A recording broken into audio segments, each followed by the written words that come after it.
जरा एक ऐसे इंसान की कल्पना कीजिए जो जो सैनिक स्कूल की प्रवेश परीक्षा में फेल हो गया हो। अच्छा। हाँ। और जिस दिन आईआईटी की सबसे अहम प्रवेश परीक्षा थी ना, उस दिन वो सोता रह गया। अरे, मतलब इतनी बड़ी परीक्षा के दिन? बिल्कुल। और यही खत्म नहीं होता।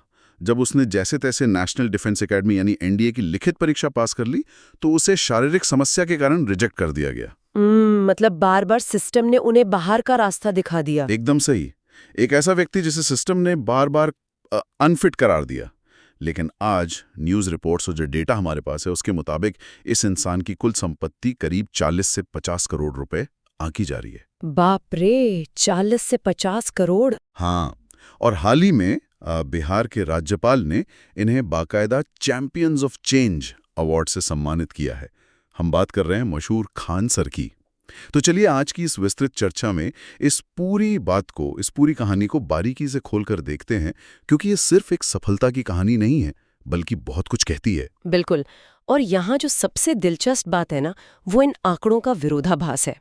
एक तरफ वो इंसान जो खुद अपनी परीक्षाओं की मंजिल तक नहीं पहुंच पाया, और दूसरी तरफ यूट्यूब पर 2.5 करोड़, जी हाँ 25 मिलियन सब्सक्राइबर्स हैं उनके। 25 मिलियन, ये नंबर ही अपने आप में डराने वाला है ना। और उनके खान ग्लोबल स्टडीज ऐप पर 1 करोड़ से ज्यादा डाउनलोड्स हैं। आज के इस गहन विश्लेषण का उद्देश्य सिर्फ एक मशहूर शिक्षक की तारीफ करना बिल्कुल नहीं है। हाँ, हमें तो डेटा देखना है। बिल्कुल।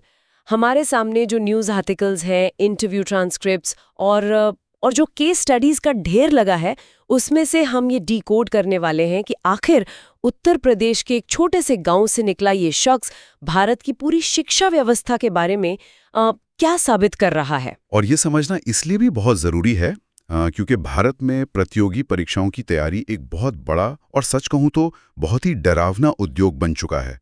लेकिन अगर खान सर की शुरुआत की बात करें तो उनका मूल नाम फैजल खान है जी। 1993 में उत्तर प्रदेश के देवरिया में इनका जन्म हुआ। बिल्कुल। पिता एक ठेकेदार थे और माँ गृहिणी। मतलब उनका सपना कभी एक स्टार टीचर बनने का तो था ही नहीं। उन्हें तो बस सेना में जाकर देश की सेवा करनी थी। हाँ, और सेना में जाने का वो जो जुनून है ना, वो उनके पढ़ाने के तरीके में आज भी साफ झलकता है। वो कैसे? मतलब इलाहाबाद विश्वविद्यालय से विज्ञान में ग्रेजुएशन किया, फिर पोस्ट ग्रेजुएशन और उसके बाद भूगोल में एमए करने के बाद जब उनके लिए रोजगार के रास्ते बंद दिखने लगे, तब जाकर उन्होंने पटना में ट्यूशन पढ़ाना शुरू किया, और वो भी केवल 6 छात्रों के साथ। सिर्फ 6 छात्र, और आज करोड़ों। मतलब सफर देखिए। एकदम। मैंने एएनआई के एक पॉडकास्ट का ट्रांसक्रिप्ट देखा था। स्मिता प्रकाश के साथ उनका इंटरव्यू था। उसमें एक हिस्सा ऐसा है जो सच में बहुत गहराई से छू गया मुझे। हाँ, वो चने वाला किस्सा। बिल्कुल। खान सर उसमें बताते हैं कि उनके पास जो बच्चे आते हैं वे दिल्ली के महंगे एयर कंडीशन कोचिंग सेंटर्स वाले नहीं हैं। सही बात है। उनके पिता ठेले पर फल बेचते हैं या सड़क किनारे चाय की दुकान चलाते हैं। एक किस्सा उन्होंने बताया कि वीकेंड पर जब 4-5 घंटे की लंबी क्लास चलती है ना, तो कुछ गरीब बच्चे प्लास्टिक की थैली में रात का भीगा हुआ चना और नमक लेकर आते हैं। और जब सर बोर्ड की तरफ मुड़कर लिख रहे होते हैं तो वे बच्चे छुपकर वहीं चना खा लेते हैं। ये किस्सा सुनकर समझ आता है कि इन बच्चों की दुनिया कितनी अलग है हमारी दुनिया से। बिल्कुल। और ये सिर्फ एक भावुक कर देने वाली कहानी भर नहीं है। अगर हम इसके पीछे के मनोविज्ञान को समझे ना, तो यही वो जमीनी हकीकत है जिसने खान सर के मॉडल की असली नींव रखी है। मतलब आप साइकोलॉजी के नजरिए से कह रही हैं? हाँ, देखिए, गरीबी सबसे पहले इंसान से उसका क्या छीनती है? उसका आत्मविश्वास। एकदम सही बात है। एक गरीब बच्चा किसी बड़े चमचमाते शीशे वाले कोचिंग सेंटर के दरवाजे के अंदर कदम रखने से भी डरता है। उसे लगता है कि ये जगह तो मेरे लिए बनी ही नहीं है। तो खान सर की असली कामयाबी ये है कि उन्होंने उस एलीट या जो वीआईपी दिखने वाली शिक्षा है ना, उसे सीधे सड़क पर उतार दिया। उन्होंने उन बच्चों को ये महसूस कराया कि बड़े सपने देखने का हक सिर्फ अमीरों के पास नहीं है। बिल्कुल। लेकिन देखिए, यहीं पर मेरा दिमाग थोड़ा उलझ जाता है। मतलब एक तरफ हम बात कर रहे हैं कि उन बच्चों के पास खाने को ठीक से नहीं है, नमक और चना खा रहे हैं, और दूसरी तरफ इस कोचिंग इंडस्ट्री की फीस 2-2 ढाई लाख रुपए होती है। हाँ, ये तो है। अब खान सर ने अचानक से उस फीस को गिराकर मात्र 200 रुपए कर दिया। जी, 200 रुपए। मतलब अधिकतम 2000 रुपए तक। एक रिपोर्ट तो यहाँ तक कहती है कि उन्होंने 107 करोड़ रुपए के एक भारी भरकम कॉर्पोरेट ऑफर को सिर्फ इसलिए ठुकरा दिया ताकि उनकी फीस 200 रुपए ही रहे। मेरा सवाल यह है कि 200 रुपए में कोई 50 करोड़ का साम्राज्य कैसे खड़ा कर सकता है? इसका अर्थशास्त्र क्या है आखिर? अच्छा सवाल है। अगर हम इसके पीछे का गणित और अर्थशास्त्र समझें तो ये एक बहुत ही क्लासिक वॉल्यूम गेम है। वॉल्यूम गेम मतलब? हाँ, देखिए, पारंपरिक कोचिंग सेंटर्स क्या करते हैं, वे एक बैच में 100 या 500 बच्चे बिठाते हैं और हर एक से 1 लाख रुपए लेते हैं। सही है। उनका जो मुनाफा है वो भारी भरकम फीस पर टिका होता है। लेकिन जब आप तकनीक का इस्तेमाल करते हैं, यानी एक ऐप और इंटरनेट का सहारा लेते हैं, तो आपकी लागत लगभग फिक्स हो जाती है। अच्छा, मतलब खर्चा नहीं बढ़ता? बिल्कुल नहीं। अब चाहे उस वीडियो लेक्चर को 100 बच्चे देखें या 10 लाख बच्चे देखें, सर्वर कॉस्ट के अलावा कोई भी बड़ा खर्च नहीं बढ़ता आपका। ओह, मतलब सारा खेल स्केल का है यहाँ पर। एकदम। जब 1 करोड़ बच्चे 200-200 रुपए देते हैं ना, तो वो रकम किसी भी महंगे कोचिंग सेंटर की कमाई से कहीं ज्यादा हो जाती है। गणित तो बिल्कुल सटीक है। और इसके अलावा YouTube पर 25 मिलियन सब्सक्राइबर्स होने का मतलब आप समझते हैं? विज्ञापनों से आने वाली कमाई ही अपने आप में एक बहुत बड़ी आर्थिक ताकत बन जाती है। हाँ, YouTube रेवेन्यू तो अलग ही लेवल का होगा। बिल्कुल। ये मॉडल इस बात का जीता जागता सबूत है कि अगर आप मास मार्केट यानी समाज के सबसे निचले तबके को सर्व करते हैं तो आपको फीस ज्यादा रखने की कोई जरूरत ही नहीं है। ये तो हो गया पैसे का गणित। लेकिन अगर उनके पढ़ाने के तरीके की बात करें, वो तो और भी ज्यादा दिलचस्प है। हाँ, वो तो उनकी USP है। मतलब ठेठ बिहारी लहजा, गजब का हास्य और रोजमर्रा की जिंदगी से जुड़ी एनालॉजी। जैसे एक वीडियो में वे किसी देश के नक्शे और उसकी भौगोलिक सीमाओं को समझा रहे हैं, तो कहते हैं कि सोचो ये देश एक पराठा है और पड़ोसी देश इस पराठे को किनारे से कुतर रहा है। हाँ, मैंने भी देखा है वो वीडियो। और या फिर संसद की जटिल कार्यवाही को समझाना हो तो उसकी तुलना सीधे गांव की ग्राम पंचायत की बहस से कर देते हैं। महंगाई कैसे बढ़ती है, इसे लीक होती बाल्टी से समझाते हैं। और मजे की बात यह है कि उनके वीडियोस इतने वायरल होते हैं कि जो लोग किसी परीक्षा की तैयारी नहीं भी कर रहे हैं ना, वे भी उन्हें बहुत चाव से देखते हैं। लेकिन एक बात बताइए, क्या ये ओवर सिंप्लीफिकेशन या सिर्फ एक हथकंडा नहीं लगता आपको? कैसे? मतलब एक तरफ आप ग्राम पंचायत का मजाकिया उदाहरण दे रहे हैं और दूसरी तरफ देश की सबसे कठिन और गंभीर परीक्षा यानी UPSC की बात कर रहे हैं। क्या हंसाने के चक्कर में विषय की जो गंभीरता है वो खत्म नहीं हो जाती? देखिए, ये एक बहुत ही वाजिब सवाल है और कई आलोचक जो क्रिटिक्स हैं वो ये बात अक्सर कहते भी हैं। लेकिन अगर हम इसे शिक्षा मनोविज्ञान यानी कॉग्निटिव लर्निंग के नजरिए से देखें तो ये कोई हथकंडा बिल्कुल नहीं है। अच्छा, तो ये काम कैसे करता है? मानव मस्तिष्क इस तरह से डिजाइन ही नहीं है कि वो रटी रटाई तय भाषाओं को लंबे समय तक याद रख सके। जब आप किसी बहुत ही जटिल, अमूर्त या विदेशी अवधारणा को छात्र के अपनी मातृभाषा, उसके गांव के माहौल और रोजमर्रा के अनुभवों से जोड़ देते हैं ना, तो दिमाग उस जानकारी को तुरंत डिकोड कर लेता है। रिलेट कर पाता है जल्दी। बिल्कुल। इसे एसोसिएटिव लर्निंग कहते हैं। खान सर ठीक यही कर रहे हैं। वे ज्ञान को एक ऐसे बॉक्स में पैक करके दे रहे हैं जिसे खोलना छात्र को पहले से आता है। क्या बात है। और शायद इसी बात को साबित करती है उनकी पॉकेट जी की किताब की बेतहाशा बिक्री। हाँ, वो किताब तो बहुत मशहूर है। सोचिए, प्रतियोगी परीक्षाओं के लिए ये किताब सिर्फ 149 रुपए में आती है। मतलब उन्होंने सिर्फ वीडियो तक खुद को सीमित नहीं रखा, बल्कि ऐसा स्टडी मटेरियल तैयार किया जो एक मजदूर का बच्चा भी आसानी से खरीद सके। सही कहा। इसी कनेक्ट का एक और शानदार उदाहरण कपिल शर्मा शो में दिखा था। वो वाकया काफी मशहूर हुआ था, जहां उनसे बिहार और IAS अधिकारियों के कनेक्शन के बारे में पूछा गया था। हाँ, किसी ने पूछा कि भाई बिहार से ही इतने IAS क्यों निकलते हैं? हाँ, और आमतौर पर लोग क्या कह देते हैं कि वहां के लोग बहुत मेहनती होते हैं। बिल्कुल, यही घिसा-पिटा जवाब मिलता है। लेकिन खान सर ने इसे 200 साल पुराने इतिहास से जोड़ दिया। उन्होंने समझाया कि अंग्रेजों के समय में बिहार की जमीन बहुत बहुत उपजाऊ थी और अंग्रेजों ने वहां जमींदारों को टैक्स वसूलने का काम दिया, जो किसानों पर बहुत अत्याचार करते थे। सही। लेकिन जब कोई विवाद होता तो अंग्रेज एक कलेक्टर भेजते थे, वही कलेक्टर जिसे आज हम डिस्ट्रिक्ट मजिस्ट्रेट या DM कहते हैं। और यहीं से पूरे समाज का नजरिया बदलता है। एकदम। जब गांव वालों ने देखा कि ये जो कलेक्टर नाम का आदमी है, ये उन बड़े बड़े और क्रूर जमींदारों को भी 1 मिनट में सजा दे सकता है, तो पीढ़ियों के मन में ये बात गहरे तक बैठ गई। पावर का असली मतलब समझ आया उन्हें। हाँ, उन्हें समझ आ गया कि अगर ताकत, सुरक्षा और सम्मान चाहिए तो बिजनेस नहीं बल्कि कलेक्टर ही बनना होगा। वो सपना आज भी बिहार के युवाओं को यूपीएससी की तरफ खींच रहा है। और पता है, इस विश्लेषण में जो गहराई है ना, वो ये दिखाती है कि खान सर इतिहास को सिर्फ तारीखों और युद्धों के रूप में नहीं पढ़ाते। वे घटनाओं के पीछे कारण और प्रभाव यानी समाज शास्त्र को सामने रखते हैं। ये रटने की व्यवस्था पर समझने की व्यवस्था की एक बहुत बड़ी जीत है। सही बात है।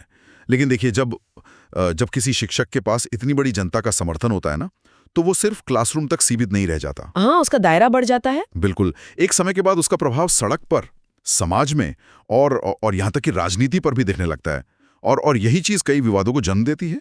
इतिहास भी यही गवाह है कि जब भी किसी व्यक्ति के पास करोड़ों युवाओं को प्रभावित करने की ताकत आती है, तो सत्ता और व्यवस्था उससे असहज होने ही लगती है।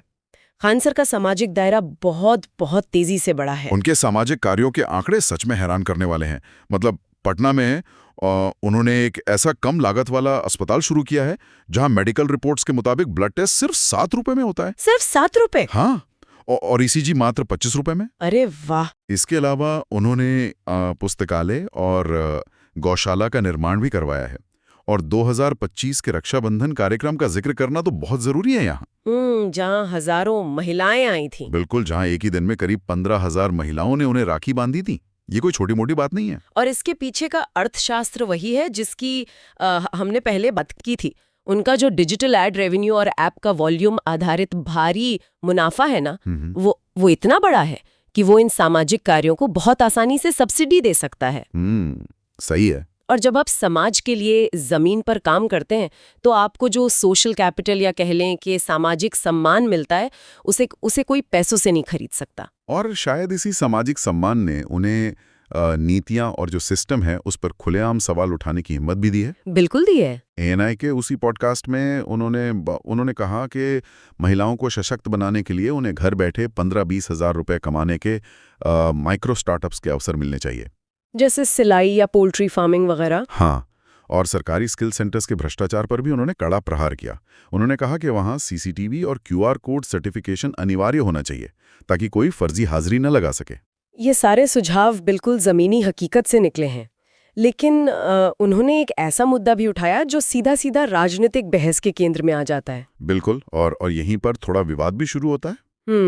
सूत्रों के मुताबिक उन्होंने खुलकर ये वकालत की कि भारत में राजनेताओं और मंत्रियों के लिए एक एजुकेशनल कट ऑफ होना चाहिए। हाँ, ये बहुत बड़ा बयान था।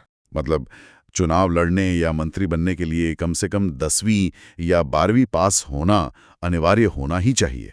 उनका तर्क है कि जो इंसान कभी स्कूल के क्लर्क रूम तक नहीं गया, उसे देश का शिक्षा मंत्री बना दिया जाता है। अब एक तरफ तो ये बात सुनकर बहुत तार्किक लगती है, क्योंकि अगर एक छोटी सी नौकरी के लिए भी परीक्षा देनी पड़ती है तो देश चलाने के लिए क्यों नहीं? सही बात है। लेकिन अगर हम इसे लोकतंत्र के नजरिए से देखें तो क्या ये उन करोड़ों लोगों का हक नहीं छीनना है जिन्हें ऐतिहासिक कारणों से कभी स्कूल जाने का मौका ही नहीं मिल पाया? देखिए, ये एक बहुत ही उलझा हुआ विषय है। अगर हम इस पर बिल्कुल निष्पक्ष होकर दोनों पक्षों का विश्लेषण करें तो खान सर का तर्क पूरी तरह से क्षमता, दक्षता और मेरिट पर आधारित है। वे एक शिक्षक हैं, इसलिए उनका मानना है कि नीति निर्माण के लिए एक न्यूनतम बौद्धिक स्तर तो जरूरी है। लेकिन दूसरी तरफ जो लोग इसके खिलाफ हैं, उनका तर्क संवैधानिक प्रतिनिधित्व पर आधारित है। मतलब सबको मौका मिलना चाहिए। बिल्कुल। उनका मानना है कि लोकतंत्र का असली मतलब ही ये है कि एक एक अनपढ़ किसान को भी संसद में अपनी आवाज रखने का पूरा हक होना चाहिए और जमीनी हकीकत की समझ किसी स्कूल की डिग्री की मोहताज नहीं होती। ये बहस तो शायद कभी खत्म ही ना हो, लेकिन जब आप सिस्टम पर इतनी बेबाकी से, इतने खुले तौर पर सवाल उठाते हैं तो विवादों में घिरना तो तय है। हाँ, वो तो है। 2021 में फ्रांस और पाकिस्तान के संबंधों पर उनके एक वीडियो को लेकर सोशल मीडिया पर बहुत बड़ा बवाल हुआ था। और ये इसलिए होता है क्योंकि उनका हर एक शब्द करोड़ों लोग सुन रहे हैं। सही बात है। जब आपके दर्शक इतने ज्यादा हों तो आपकी बात के कई अलग अलग अर्थ निकाले जा सकते हैं। बिल्कुल। और 2022 में रेलवे भर्ती बोर्ड यानी आरआरबी और 2024 में बीपीएससी परीक्षाओं के स्वरूप को लेकर जब भारी विरोध प्रदर्शन हुए तो खान सर ने खुलकर छात्रों का समर्थन किया था। हाँ, वो प्रोटेस्ट बहुत बड़े स्तर पर हुए थे। और इसका नतीजा क्या हुआ? उन पर पुलिस ने एफआईआर तक दर्ज कर दी। बाप रे। और हाल ही में 2025 में उनकी अपनी शादी के रिसेप्शन को लेकर भी विवाद खड़ा हो गया। वो बुर्के वाला विवाद। हाँ, जब उनकी पत्नी एयाज खान ने बुर्का पहना हुआ था तो इंटरनेट पर लोगों ने आलोचना शुरू कर दी कि एक आधुनिक सोच वाला शिक्षक अपनी पत्नी को बुर्के में क्यों रख रहा है। हालांकि इस निजी विवाद पर उन्होंने बिल्कुल स्पष्ट किया था कि ये पूरी तरह से उनकी पत्नी के बचपन की इच्छा थी और ये उनका अपना निजी फैसला था। पर्सनल चॉइस थी। बिल्कुल। लेकिन अगर हम रेलवे या बीपीएससी परीक्षा वाले विवादों के पीछे की मैकेनिज्म को समझे ना, तो असल बात यह है कि प्रशासन डरता किस बात से है? किस बात से? एक शिक्षक का ट्वीट या एक वीडियो पल भर में लाखों युवाओं को सड़क पर उतार सकता है।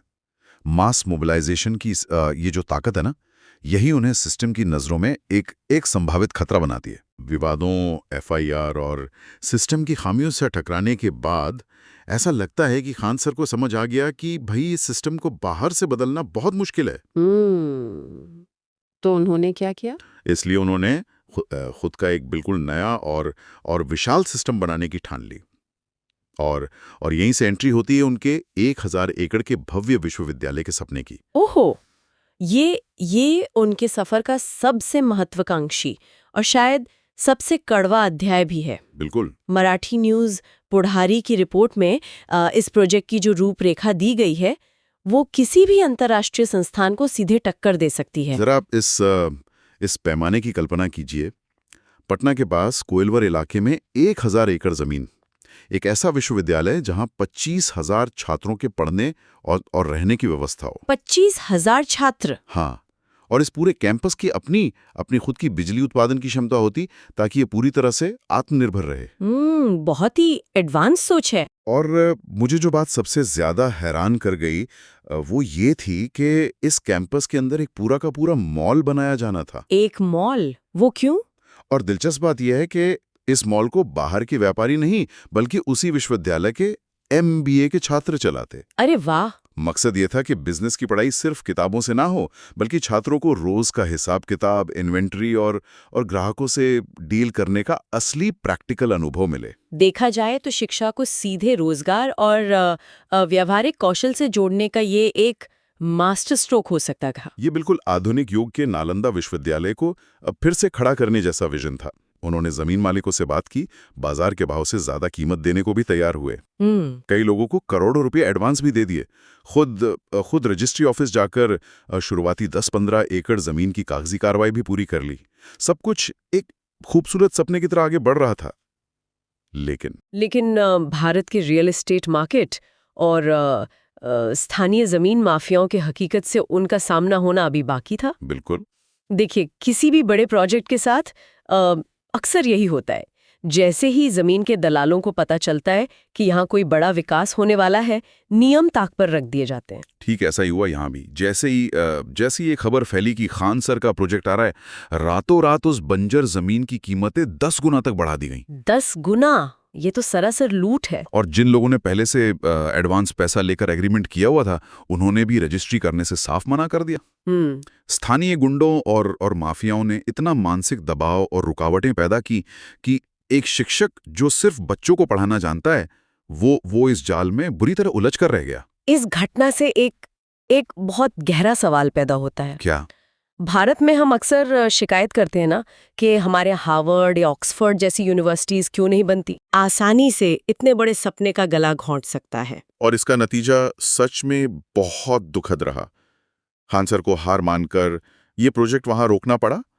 यहां तक कि उन्होंने जो 10-15 एकड़ जमीन खरीदी भी थी, वो भी उन्हें मजबूरन बेचनी पड़ी। लेकिन रिपोर्ट ये भी बताती है कि उन्होंने ये सपना भी छोड़ा नहीं है। नहीं, बिल्कुल नहीं। उन्होंने अपनी रणनीति बदल ली है बस। हाँ, बिल्कुल सही कहा आपने। अब वे इसे किसी गुप्त स्थान पर अंजाम देने की कोशिश कर रहे हैं। अब वे सीधे अपने नाम से जमीन नहीं खरीद रहे हैं।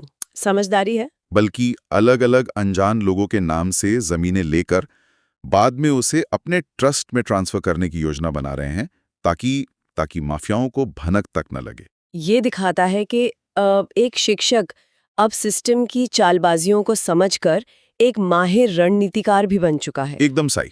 ये हार ना मानने की उसी जिद का हिस्सा है जिसकी शुरुआत सालों पहले एनडीए की परीक्षा में रिजेक्ट होने के बाद हुई थी। तो इस पूरी चर्चा को अगर हम समेटें तो ये साफ है कि देवरिया के एक रिजेक्टेड लड़के ने अपनी असफलताओं से हारने के बजाय उसे एक ऐसा हथियार बनाया जिसने पूरे देश के शिक्षा उद्योग को हिलाकर रख दिया। बिल्कुल। उसने 2 लाख की फीस को 200 रुपए कर दिया। जी बिल्कुल। इतिहास को रटाने के बजाय उसकी कहानियां सुनाकर छात्रों के दिमाग में छाप दिया। और तमाम विवादों, मुकदमों और रियल एस्टेट के धोखों के बाद भी वो एक ऐसे शिक्षा साम्राज्य का सपना देख रहा है जो शायद आने वाले दशकों में भारत की तस्वीर ही बदल दे। अंततः अगर देखा जाए तो ये कहानी सिर्फ एक व्यक्ति की नहीं है। ये इस बात का प्रमाण है कि जब सही इरादे और तकनीक का तालमेल होता है ना, तो ज्ञान पर किसी एक अमीर वर्ग का एकाधिकार नहीं रह जाता। शिक्षा सही मायनों में लोकतांत्रिक हो जाती है। बिल्कुल सही बात। और इसी मोड़ पर इस चर्चा को समाप्त करने से पहले एक ऐसा विचार है जो किसी को भी सोचने पर मजबूर कर सकता है। वो क्या? हमने देखा कि कैसे सदियों से शिक्षा व्यवस्था ईंट और सीमेंट की बड़ी बड़ी इमारतों, कड़े नियमों और भारी भरकम फीस के इर्द गिर्द घूमती रही है। हाँ। लेकिन जरा सोचिए, अगर एक अकेला शिक्षक केवल एक इंटरनेट कनेक्शन और स्मार्टफोन के जरिए इस पूरी पारंपरिक व्यवस्था को बाईपास कर सकता है, अगर वो बिना किसी बड़े कॉलेज कैंपस के करोड़ों छात्रों का भविष्य तय कर रहा है, तो आगे क्या होगा? तो क्या आने वाले दशकों में उन महंगे विश्वविद्यालयों और उनके द्वारा बांटी जाने वाली डिग्रियों की कोई अहमियत बचेगी? ये बहुत बड़ा सवाल है। या फिर खान सर जैसे डिजिटल मेंटर्स ही वो नया मानक बनेंगे जो ये तय करेगा कि भारत का कौन सा युवा आगे बढ़ेगा? ये एक ऐसा सवाल है जिस पर सच में गहराई से विचार किया जाना चाहिए। आज के इस गहन विश्लेषण में हमारे साथ जुड़ने के लिए बहुत बहुत धन्यवाद।